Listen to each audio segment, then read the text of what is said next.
কিছুদিন আগে আমরা গিয়েছিলাম আসাম, আর সেখান থেকে এই এত এত কুল কুড়িয়ে এনেছিলাম। এখানে আমার একটা বান্ধবী ছিল, সে হচ্ছে ওখানে কারি পাতা ছিঁড়ছিল। তারপর আমরা অনেকগুলো কুল কুড়িয়ে এবার হোমস্টের দিকে যাচ্ছিলাম। ওই সামনে যে ছেলেটাকে দেখতে পাচ্ছ, ওটা হচ্ছে হোমস্টের ছেলে। ওরা কিন্তু আমাদেরকে একটু একা কোথাও ছাড়েনি, যেহেতু আমরা দুজন মেয়ে একা ছিলাম, তাই ও আমাদের পাহারা দিয়ে দিয়ে নিয়ে আসছিল আর নিয়ে যাচ্ছিল।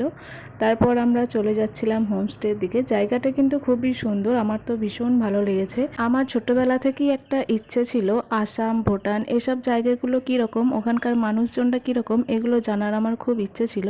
আস্তে আস্তে আমার সেই সমস্ত ইচ্ছা পূরণ হবে। যেহেতু আলিপুরদুয়ারে থাকি, তাই আশেপাশে এই জায়গাগুলো পড়ে, আর এই জায়গাগুলো ঘুরতে ঘুরতে কিন্তু চলে আসাই যায়। আমাদের পিছন পিছন যে কুকুরটা যাচ্ছে, ওর নাম হচ্ছে অকি। ও হচ্ছে হোমস্টের পাহারা দেয়।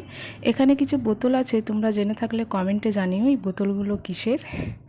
তারপর আমরা আস্তে আস্তে হোমস্টের দিকে ঢুকে পড়লাম। হোমস্টে কিন্তু চারিদিকটা অনেক সুন্দর ছিল, অনেকটা জায়গা নিয়েছিল, আর চারিদিকে বিভিন্ন রকমের গাছপালা লাগানো ছিল। এখানকার ফুলগুলো আমাদের ওখানকার ফুলগুলোর সঙ্গে কোনো তুলনাই হয় না। এখানকার ফুলের কোয়ালিটি, কালার একদম অন্যরকম।